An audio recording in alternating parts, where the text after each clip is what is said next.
Commander Leora Vantis collapsed against the viewport, her trembling fingers leaving smudges on the reinforced glass as she gazed at the blue planet below. Earth, home to 7 billion humans and one potential cure. Pain racked her body, the symptoms of Morrow's syndrome intensifying with each passing hour. The degenerative neural disease had already claimed half of Proxima Station's crew. She would be next without intervention. "Commander, we've entered Earth's atmosphere," announced Lieutenant Nevin from the pilot seat of the stealth shuttle. "Bioscans confirm our target is still at the research facility." Leora nodded weakly. Dr. Rylan Kestrel, the only human whose genetic structure could create an antidote for Morrow's. "And the most heavily guarded scientist in the Northern Hemisphere," Nevin added grimly. "The Defense Coalition's prized possession." What the humans didn't know was that Dr. Kestrel's unique genome had been accidentally modified during a solar flare 30 years ago, making him the carrier of a protein sequence that could counteract the syndrome ravaging Proxima's population. Their deep space colony had detected the anomaly through long-range scanners, a beacon of hope for the dying outpost. The shuttle descended through cloud cover, its cloaking technology rendering it invisible to Earth's primitive radar systems. Humanity had only recently stepped beyond their solar system, their technology centuries behind that of Proxima's inhabitants, who had left Earth millennia ago to colonize the distant star system. "Remember the protocol," Leora managed through gritted teeth. "No direct contact, his DNA sample is all we need." "Commander," Nevin paused. "The latest reports indicate extraction might be more complicated. Dr. Kestrel's immunity is environmentally activated." Meaning we need more than a blood sample. The protein only generates when his system interacts with another infected individual. Nevin avoided her eyes. "Direct cellular transfer, Commander." Leora closed her eyes. Touch. They needed touch. Forbidden by the strictest protocol of their mission. Direct contact between advanced Proximan biology and unmodified human physiology could trigger a catastrophic immunological cascade in the human. "We don't know that for certain," she whispered. "Every simulation ends the same way. Touch him, and he dies." The shuttle touched down in a wooded area near the research compound.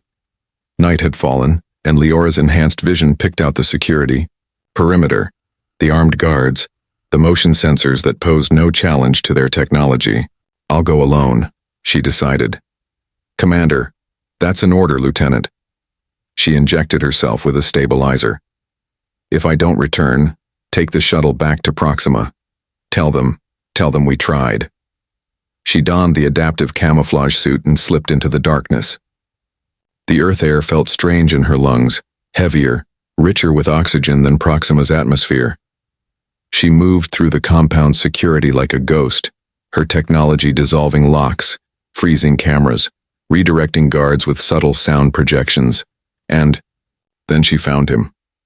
Dr. Rylan Kestrel worked alone in his lab, unaware of her presence. Tall, with dark hair swept back from a high forehead, his fingers moved with precision over holographic displays showing DNA helixes. Leora felt a strange pull toward him, something beyond her mission, beyond her desperation, something primal that her people had nearly forgotten. She stepped forward, and a spasm of pain dropped her to one knee. Her suppressed gasp was enough to alert him. Dr. Kestrel turned, his eyes widening at the sight of the half-visible woman in his supposedly secure laboratory. "Who are you?" he demanded, reaching for an alarm. "Someone who needs your help," Leora answered, letting her camouflage fade away. "Someone who will die if you don't." Dr. Rylan Kestrel's finger hovered over the emergency alert panel. The woman before him, if she was a woman at all, shimmered like mercury under laboratory lights, her skin possessing an otherworldly luminescence. Her eyes, irisless and silver, fixed on him with desperate intensity. "You're not human," he stated, scientific curiosity overriding fear. "More human than you think," she replied, wincing as another wave of pain coursed through her. "We diverged from your evolutionary path millennia ago." Rylan's mind raced. An extraterrestrial being stood in his lab. confirmation of theories he'd championed for years against scientific ridicule. Yet, she appeared humanoid, suggesting a common ancestry. Morrow's syndrome is killing my people, she continued, struggling to her feet. Your genetic makeup contains the cure. That's impossible, Rylan countered, though he moved toward his equipment rather than the alarm. I would know if my DNA contained anything unusual. The solar flare of 2093, she explained. You were in utero when your mother worked at the Lunar Observatory. The radiation altered specific gene sequences. Rylan froze. Few people knew about his prenatal exposure. His mother had been one of 3 pregnant researchers present during the unprecedented X-class flare. The other 2 women had miscarried. You've been monitoring me? For decades, she admitted. I'm Commander Leora Vantis of Proxima Station. We've studied Earth since establishing our colony around Proxima Centauri. The exoplanet announced last year, Rylan whispered. But we detected no signs of intelligent life. Because we didn't want to be found. Leora stumbled, catching herself against a workbench. My people were once yours. We left Earth during your Bronze Age, taken by beings you would call gods. They seeded us on a new world, accelerated our evolution. Rylan approached cautiously, his scientific mind cataloging her symptoms. Tremors, skin discoloration around her temples, irregular breathing patterns. This syndrome, what causes it? A prion-like protein that attacks neural pathways. It emerged after we terraformed a neighboring moon. She pulled a small device from her suit. This contains data on the disease and our simulations showing how your altered DNA produces an antidote. Curiosity overcame caution. Rylan accepted the device, which interfaced seamlessly with his system. Data flooded his screens. Complex molecular structures, genetic sequences, statistical models. His eyes widened at the implications. This is revolutionary, he breathed. The protein your body needs creates a stable quaternary structure that self-replicates without degenerating into toxicity. Yes, Leora nodded. But we need the living catalyst, you, to synthesize it. Rylan studied the simulations, his excitement fading as he understood the procedure. This shows direct cellular transfer. You're talking about physical contact. It's the only way. But these readings, he pointed to a flashing warning on the screen. The simulation predicts my system would collapse under the strain of connection with your advanced biology. Yes, she whispered. Silence filled the laboratory. Rylan stared at this woman from the stars, understanding dawning in his eyes. You came anyway, knowing it would kill me. Leora met his gaze unflinchingly. I came hoping to find another solution. Our best minds couldn't. How many of your people are infected? 17,000, nearly everyone on Proxima Station. Rylan turned away, mind racing.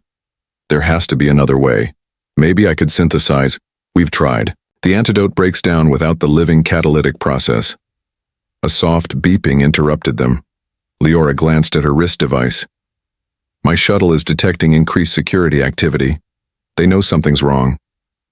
Outside, floodlights swept across the compound grounds. Alarms blared in distant buildings. You should go, Rylan said. Not without the cure. Leora's expression hardened. 17,000 lives against 1. Rylan backed away, seeing calculation replace desperation in her alien eyes. You'd force me? I don't want to, she whispered. But my people are dying. As security forces converged on the laboratory building, both human and alien stood facing each other across an impossible chasm of ethics, need, and survival. Dawn broke over the research facility, bathing the landscape in amber light. Rylan and Leora had escaped during the night, evading the security forces through the labyrinthine service tunnels beneath the compound. Now they huddled in an abandoned monitoring station 20 kilometers into the wilderness, surrounded by antiquated weather equipment and dust-covered consoles.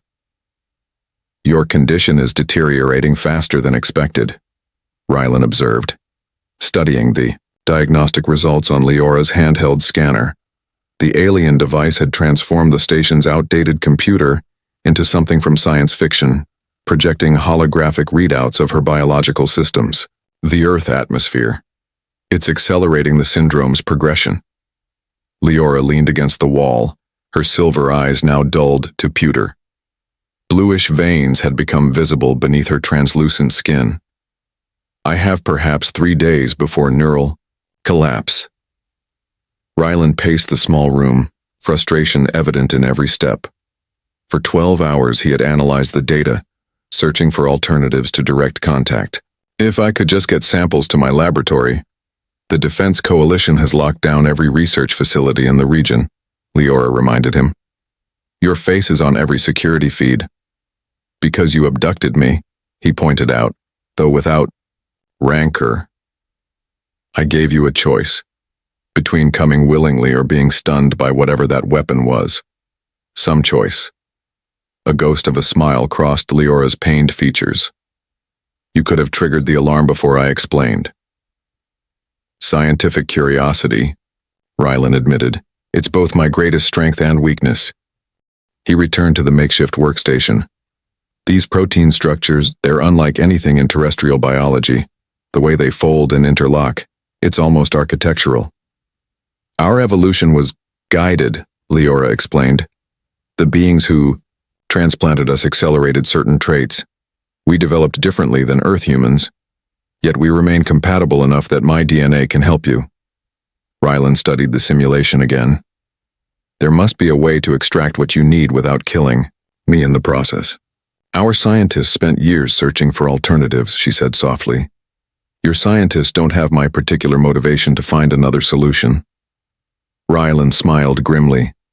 Self-preservation is quite the inspiration. Outside, a helicopter thundered overhead. Both froze until the sound receded into the distance. Why me? Rylan finally asked. Out of billions of humans, why am I the only compatible donor?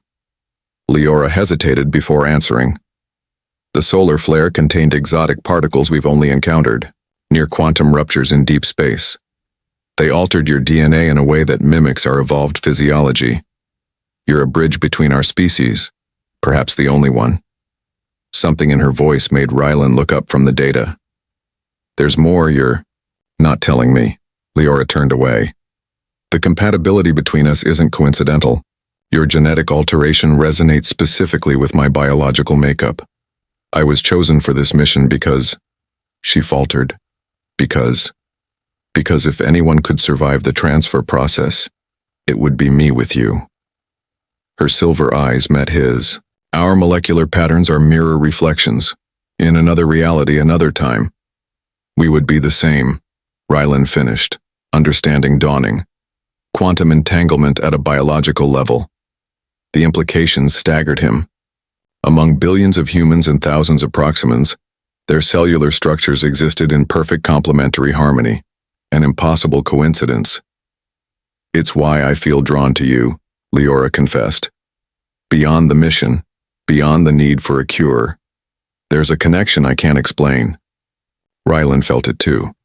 A pull beyond rational explanation, as if some cosmic force had designed them as pieces of the same puzzle, separated by millennia of divergent evolution. A spasm of pain contorted Leora's face. She collapsed to the floor, convulsing as the syndrome attacked another neural pathway. Rylan rushed to her side, instinctively reaching out. He stopped himself millimeters from touching her skin, remembering the simulations. His touch could save her people but would kill him in the process. There has to be another way, he whispered fiercely, watching helplessly as the seizure gradually subsided. Leora's breathing steadied. Perhaps there isn't, she said weakly. Perhaps this is where our paths end. No. Rylan returned to the console with renewed determination. I refuse to accept that the universe would create such perfect compatibility only to make it lethal. The answer is here. We just haven't found it yet. As night fell again, they worked side by side, human and Proximan, searching for a solution to the cosmic riddle of their connection. The perimeter alarm trilled softly, jolting both Rylan and Leora from their work. 3 days had passed in the abandoned station. 3 days of feverish research and deteriorating health for the Proximan commander. Defense Coalition drones, Leora confirmed, checking her scanner. 4 kilometers out and closing.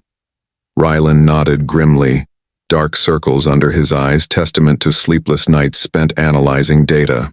How long do we have? 20 minutes, maybe less. They had made progress despite the countdown hanging over them. Rylan's breakthrough had come during the second night when, delirious from exhaustion, he'd recognized a pattern in Leora's neural degeneration that corresponded to Earth's magnetic field fluctuations. The transfer doesn't have to be lethal, he explained again, gathering their equipment. Your scientists assumed total cellular contact was necessary, but I believe a quantum resonance would suffice.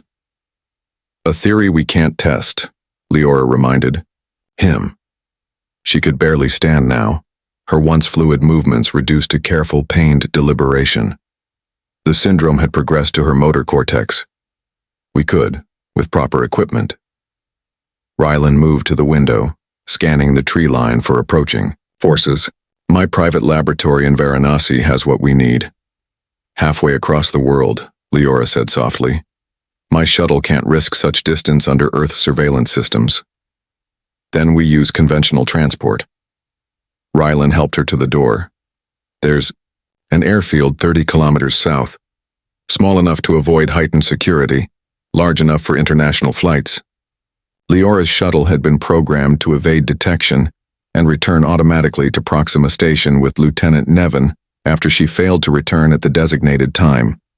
Their only means of transportation now was a weathered utility vehicle they'd found behind the station. As they drove through the forest, Rylan's mind worked furiously. His theory centered on the quantum entanglement between their genetic structures. If he could isolate the specific frequencies at which their cells communicated, perhaps he could facilitate the transfer of the curative protein without direct contact. Even if we reach Varanasi, Leora said, her voice fading, your theory might not work. It will, Rylan insisted, though doubt gnawed at him. The universe wouldn't make us compatible only to make that compatibility deadly. Leora studied his profile as he drove. You speak of the universe as though it has intention, doesn't it? Rylan asked. Look at us, separated by eons of evolution and cosmic distance, yet molecularly aligned. What are the odds? My people would call it random chance. And what would you call it? Leora was silent for a long moment. I'm beginning to think there might be patterns we haven't yet recognized. They abandoned the vehicle 2 kilometers from the airfield, continuing on foot through dense forest. Leora's condition made progress slow, but the cover of trees provided necessary protection from aerial surveillance. Why risk yourself for me? She asked during a brief rest. You could have alerted authorities, been hailed as the man who captured an alien. Rylan considered the question. The same reason you were chosen for this mission, I suspect. Something connects us. I felt it the moment you appeared in my lab. The airfield came into view, a single runway with a small terminal building and 3 aircraft on the tarmac. As they watched from the forest edge, a twin-engine plane taxied toward the runway. That's our chance, Rylan said. Private charter, fewer questions. My appearance? Leora gestured to her inhuman features. Rylan pulled a hooded jacket from his pack. Keep your head down and stay close. In this light, you could pass for human with a rare condition. They approached the airfield's perimeter. Fence. Rylan's credentials still functioned, allowing them access through a service gate. The charter pilot, a weathered woman named Captain Indara, asked no questions when Rylan offered triple the standard fare for immediate departure to Varanasi. As the plane lifted off, Leora gazed through the window at the earth falling away beneath them. Beautiful, she murmured. We have holographic recreations of Earth on Proxima Station, but they capture nothing of the reality. Why did your ancestors leave? Rylan asked. Leora's expression grew distant. They were chosen. The beings, we called the Shapers, selected humans with specific genetic markers, Our histories say they sought to preserve certain traits they valued in humanity. What traits? Compassion, creativity, adaptability. Leora's silver eyes met his. The very qualities that might save both of us now. The plane banked eastward, carrying them across continents toward their last hope, a theory born of desperate science and inexplicable connection. Below them, Defense Coalition forces converged on the abandoned weather station, finding nothing but discarded equipment and the lingering trace of an impossible partnership. Varanasi sprawled beneath them, ancient and eternal, the Ganges River gleaming like molten gold in the afternoon sun. The private airfield where they landed sat on the city's outskirts, far from the Defense Coalition's primary surveillance network. "We need to hurry," Ryland said as they disembarked. "My laboratory is in the old quarter." Leora nodded weakly.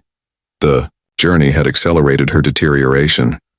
Blue-black lesions now spread visibly beneath her skin, mapping the syndrome's destruction of her neural pathways. She could no longer walk unassisted. They moved through crowded streets in an auto rickshaw, Leora concealed beneath traditional garments that Ryland had procured. The city's sensory tapestry, incense, spices, humanity pressed together in ancient, ritual and modern commerce, overwhelmed her enhanced senses. "Your world contains such diversity," she whispered. "We lost this on Proxima. Our efficiency came at a cost." Ryland's laboratory occupied the upper floors of a renovated colonial building, its exterior unremarkable among Varanasi's architectural palimpsest. Inside, however, opened a space of gleaming technology and specialized equipment, the private domain of a scientist whose unconventional theories had driven him from mainstream institutions. "The Defense Coalition doesn't know about this place," Ryland explained, helping Leora to a medical recliner. "I established it after they restricted my research on theoretical human evolution." He moved quickly among the equipment, activating systems and calibrating instruments. A holographic display sprang to life, showing the intertwined molecular structures of their respective DNA. "Your theory," Leora said, her voice barely audible. "Explain it again." Ryland's fingers danced across control panels. "Quantum entanglement, at the cellular level. If our genetic structures are mirror reflections, then they communicate across a quantum field. Direct contact isn't necessary. We just need to amplify the existing connection." He attached neural sensors to her temples and wrists, then did the same to himself. "These will map the exact frequencies at which our cells resonate." "And if you're wrong?" Leora asked. "Then we try something else," Ryland replied, refusing to acknowledge the alternative. Hours passed as systems computed, analyzed, recalibrated. Outside, dusk settled over Varanasi, temple bells marking the passage of time. Leora drifted in and out of consciousness while Ryland worked tirelessly, fueled by determination and something deeper, an emotion he dared not name. "I have it," he finally announced as midnight approached. "The resonance pattern. It's beautiful." On the display floated an intricate geometric structure, pulsing with subtle energy, the visualization of their quantum connection. Ryland seated himself in a second recliner beside Leora, connecting both of them to a central machine. "This will amplify the resonance, allowing your cells to synthesize the protein using my genetic template as a catalyst, without direct contact."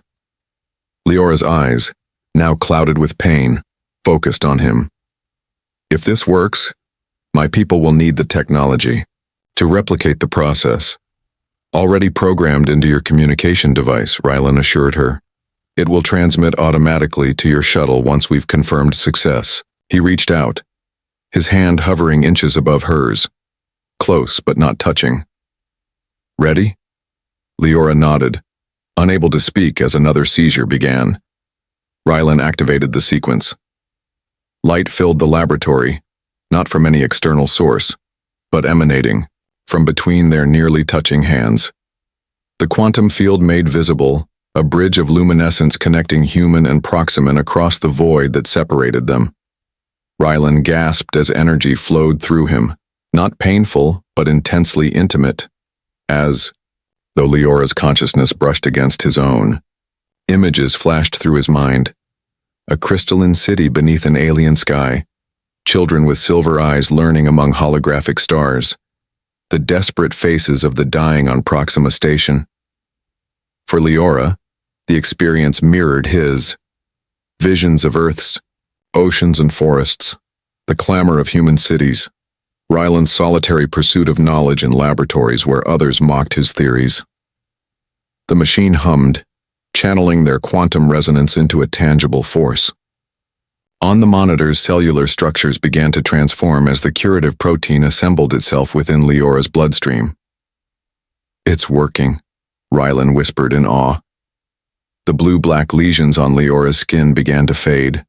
Her breathing steadied, strength visibly returning to her limbs. The machine recorded everything, translating the process into replicable data for her people. As the procedure neared completion, Ryland felt a sudden, searing pain in his chest. He cried out, monitors screaming warnings as his vital signs plummeted. "Ryland!" Leora sat up, reaching instinctively toward him before stopping herself. "Don't touch me," he gasped. "Complete the transfer." "Something's wrong." She studied the readings with horror. "The resonance, it's drawing too much from your system." "Doesn't matter," Ryland managed through gritted teeth. "Your people need this cure, not at the cost of your life." But Ryland's consciousness was already fading, the quantum bridge between them draining his life force even as it saved hers. The universe, it seemed, demanded balance, a life for thousands of lives, a sacrifice to span the gulf between stars. Alabaster light filtered through high windows, casting geometric patterns across Ryland's unconscious form. 3 days had passed since the quantum transfer, 3 days of Leora's desperate work to save the man who had sacrificed himself for her people. She moved around the laboratory with restored vigor, the Morrow's syndrome completely eradicated from her system. The cure had been transmitted to Proxima Station. Lieutenant Nevin had confirmed receipt and implementation. Already thousands were recovering, but Ryland remained suspended between life and death, his neural activity minimal, body functions maintained by equipment hastily modified with Proximan technology. "Your compassion defeated my logic," Leora whispered, to his still form. "I came to take what I needed, willing to sacrifice one for many. You showed me another path." The door chimed, the specialized warning system Leora had installed. She moved to the security panel, tension returning to her posture. The screen showed a woman in civilian clothes, but Leora's enhanced vision detected the subtle bulge of a concealed weapon. Defense Coalition. They had found them at last. Leora made a quick decision, activating the laboratory's emergency protocols before approaching the door. When she opened it, the agent's hand moved instinctively toward her weapon. "Dr. Kestrel is expecting no visitors," Leora said calmly. The agent, middle-aged, with intelligent eyes that registered immediate recognition, kept her voice level. "You're the entity we've been tracking." "I am Commander Leora Vantis of Proxima Station." "Yes." "Where is Dr. Kestrel?" "Inside, unconscious but stable." The agent's expression revealed nothing. "I'm Director Elena Khoury. May I enter?" Leora stepped aside, knowing confrontation would only endanger Ryland further. Director Khoury walked into the laboratory, her gaze sweeping over the modified equipment before settling on Ryland's still form. "You haven't harmed him," she observed, surprise evident in her tone. "On the contrary," Leora replied. "He harmed himself saving my people." Khoury approached the medical recliner, studying the readings. "These technologies, they're beyond anything in our databases." "Because they're not from Earth," Leora said. "Simply. The Defense Coalition has monitored anomalous signals from Proxima Centauri for decades," Khoury revealed. "We suspected but couldn't confirm. And now I see a human scientist who collaborated with an extraterrestrial entity, apparently willingly." Khoury turned to face Leora. "The question is why?" Leora explained everything: the syndrome, the unique compatibility, Ryland's revolutionary theory that had saved thousands while nearly costing his life. As she spoke, something shifted in Khoury's demeanor. You could have taken him by force, the director noted. Your technology clearly surpasses our security measures. We considered it, Leora admitted. My mission authorized extraction by any means necessary. Yet you chose another way. He chose, Leora corrected. Rylan showed me that connection, not coercion, was the answer. Our quantum resonance created a cure that can be shared without further harm. Kuri was silent for a long moment, weighing implications beyond the immediate encounter. The Coalition's primary directive is Earth's protection. Your presence here represents a potential threat. Or an opportunity, Leora countered. Our civilizations diverged millennia ago, but we remain connected, as Rylan proved. A soft sound interrupted them. Rylan stirred on the recliner, his eyes opening slowly. Leora, he called weakly. She moved to his side, careful still not to touch him directly. I'm here. Did it work? The cure? Yes, she confirmed, emotion tightening her throat. My people are recovering. You saved them. A slight smile touched his lips. Good. His gaze shifted to Kuri. Ah, company arrived. Director Elena Kuri, Defense Coalition, the agent introduced herself. Dr. Kestrel, you've created quite the interstellar incident. Sorry about that, he managed. Scientific curiosity. Can't help myself. Kuri's professional mask slipped, revealing a hint of admiration. Your quantum resonance theory, if verified, changes everything we understand about genetic compatibility across evolutionary divides. It's verified, Leora stated. And there's more. The same principle that allowed the cure suggests possibilities for communication, knowledge exchange, perhaps even travel between our worlds without the dangers we previously assumed inevitable. Rylan struggled to sit up. The universe made us compatible for a reason, Director. Not just to solve one crisis, but to reconnect civilizations that have been separated for too long. Kuri considered this, her strategic mind visibly processing implications. I have some latitude in first contact scenarios. My report will influence Earth's official response to Proxima Station. And that response will be? Leora asked. Contingent on several factors, including your cooperation with a carefully structured scientific exchange. Kuri gestured to the laboratory equipment. Starting with this technology.